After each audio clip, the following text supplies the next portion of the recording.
Hey guys, welcome to the video. So I'm here at the MIMS UMC Chain of Faith. It's where I camped last night. Camped right under this tree. Actually not thinking about it. It's like on an angle. Oops. And I've packed up now though. I'm gonna have some food. They got like a big event happening today. There's gonna be like 250 plus riders out on the trail, all going the same direction as me. And they're all gonna be coming through here around 8 o'clock, I think. So there's a bunch of food out that they normally do on Saturdays, plus a bunch more over there. There's 2 rides happening today as well. There's another big group ride happening, and it's starting up at Lake Monroe, where I was yesterday. So there's a lot going on. We're gonna see, I imagine we're gonna see a lot of riders out on the trail. Today we're heading to Gemini Springs, and that's where we're gonna camp tonight. So got to backtrack a few days just to get to the train station to get back to Tampa. Got a real classic for breakfast. Organic cornflake, sitting here, fire's still going over there. It's a great bunch of people here. It's definitely worth stopping in, either on a Saturday or camping over here. Because, you know, last night we just like hung out around the fire, roasting each other. It was good fun. Alright, as I mentioned, there's a ride on today, and that's why there's an aid station. I haven't even gone that far. 4 miles from the last aid station. Morning.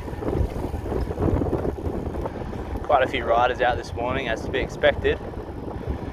Just trying to TT it back. I'm on like 6.2 miles now. Just trying to get some distance in because I hung around for a while at the church.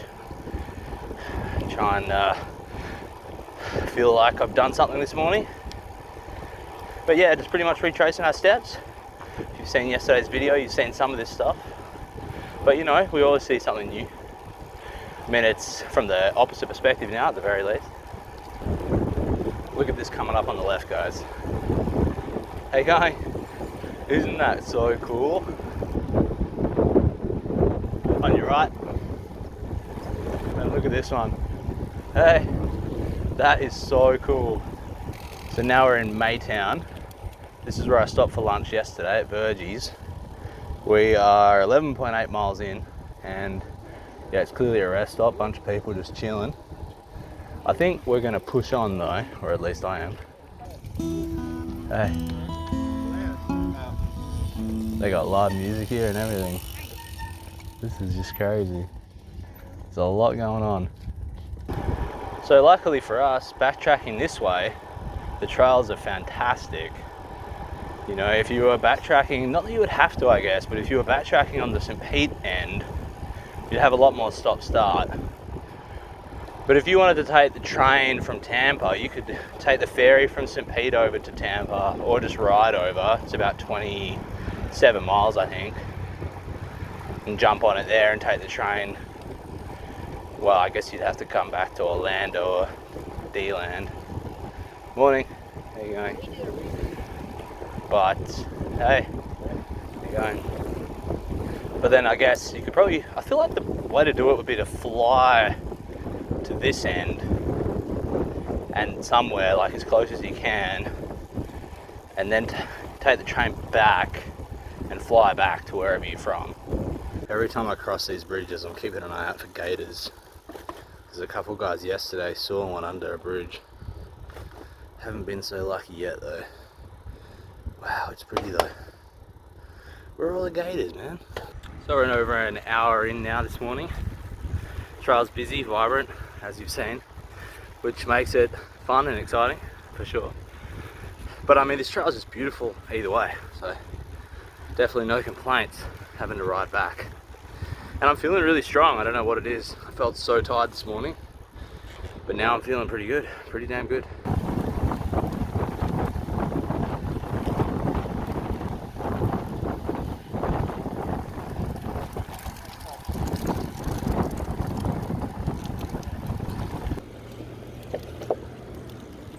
Thanks for the tow, guys. Yeah, you got it, man.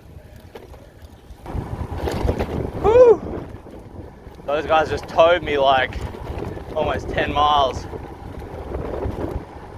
So because I jumped on those guys' wheel, made some really good time.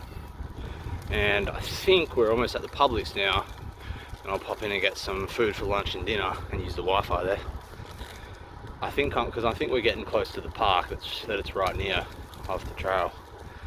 Yeah, it was so good, just sitting in the draft for ages, just cruising. Like, it was amazing. Even with the extra weight, I didn't have to work too hard. So we have about 4 miles to the Publix. We're at 30.6 now. Just definitely flown by this morning. Well, we're actually more like a half mile away. So we're here. Christ. So we managed 31 miles in 2 hours and 8 minutes. I'm pretty happy with that. We'll pick up some food and then we'll just continue down to Gemini Springs and then set up and relax, have lunch. Well, I almost just spent 2 hours on my phone in the Publix, just loitering on the entrance, sitting on one of those carts. I got a bunch of like stuff I got to deal with for trying to get back to Australia. I don't know if I've mentioned it or not, but I'm flying back in a few days, so 4 days. So there's just like requirements I need to meet. Sorting that out. Also uploaded a video, which the second one will just go up now. It's like 1 o'clock almost. I'm gonna go do some shopping, actually what you're supposed to do at Publix. Then what am I gonna do? I'm hungry now.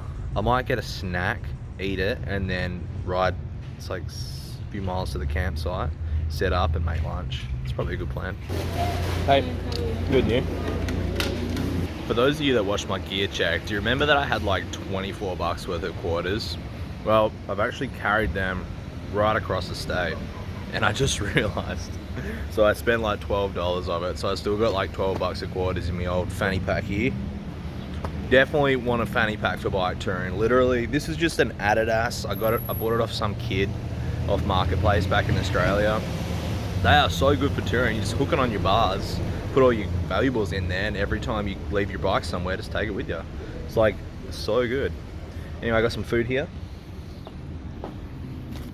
Peaches, organic, beans and rice for dinner, pasta for lunch. And I'm also eating a bagel that I picked up.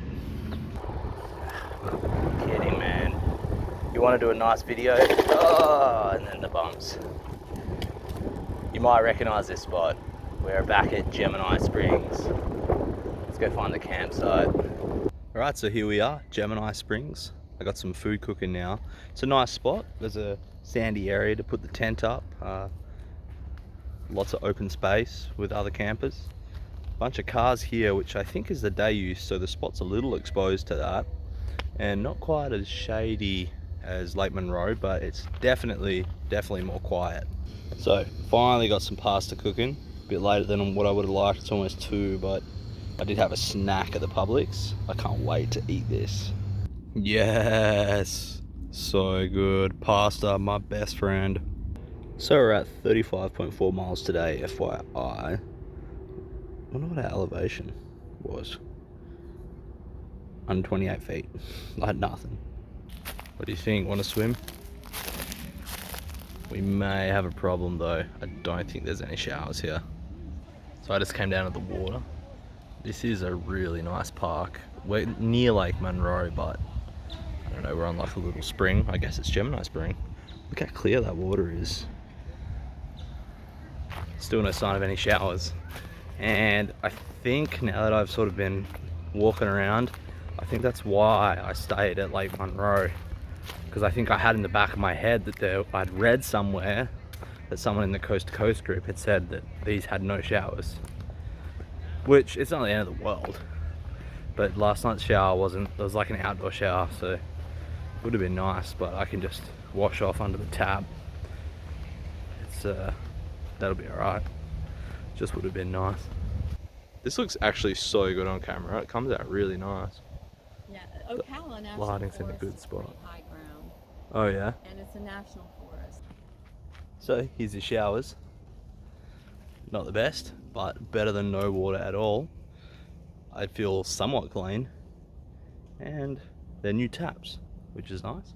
So get this, guys, things are looking up. A couple other campers asked them if they had duct tape. They didn't, but they were going to the dollar store and they said they picked me some up. Came back to the site, piece of duct tape just sitting on the bench here. So I'm gonna try and make some repairs to that, what would you call it? Like bug net on my tent. See if I can like stop some of them coming in tonight. Thumbs up for my repair job. What do you think? Now obviously this side's completely sealed. The other side I'm gonna try and make it so I can just tape it up when I go to bed. I realized my amazing job was a bit hard to see in that clip. So there it is for you.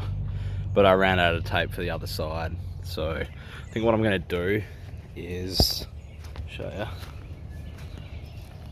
Like just let this sit loose on this side. This fly when it's zipped up. And that sort of helps them like stop them from getting in. Same with this one, like I'll take that off and let it sit loose. I realised I don't think I'd shown you the campsite, so that's it over there, the tent. And this is it. Nice and big, lots of space. That's for sure. Well, I've been relaxing in the tent for a bit.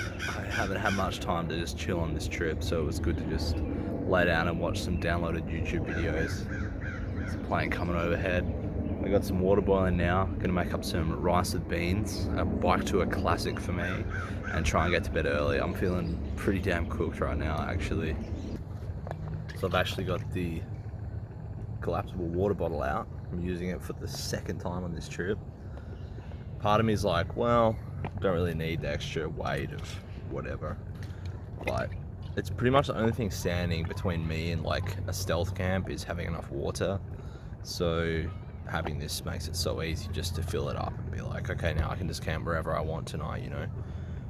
I like it for that convenience. And now I don't have to walk down to the tap a whole bunch of times. I pretty much won't have to until the morning now. So I've been wondering today on good ways to save a little bit of weight. One thing I came up with is, I know some people sleep on bubble wrap instead of like a blow-up mattress or like the foam pad like I've got. So I thought I'd see if any of you guys have any experience doing that. I sleep pretty damn good on the ground now, and I sleep really good on that foam mattress. So I'm wondering, how much difference is bubble wrap gonna be? I think it'll be noisier, and I also think that it might move around a bit, but I'm wondering, can I Velcro it, or you know, stick it to the bottom of the tent so it doesn't move around? If any of you had any experience with the bubble wrap, let us know. If you think of any other ways I can save a bit of weight, let us know as well. Ideally, I want to get back to a bike packing traditional setup, so no panniers, no rack, saddlebag, maybe some like fork mount bags, something like that. But to do that, definitely need less stuff. Alright, that's the day done. I'm gonna get to bed. Tomorrow is kind of open-ended. I was gonna go to Blue Springs State Park. It sounds like it's pretty cool. You can swim there with the manatees this time of year, which would be awesome. Ideally, I'll get a campground there. It's only like 8 miles there onto the Spring to Spring trail, and yeah, it's just like an open-ended day that I can use just to chill a bit. And then the day after that, to the train station in Deland, and then back to Tampa. So I'll probably vlog those two for you guys so you can see how to take the train and see what it's like up that way. Why not? So I'll see you then.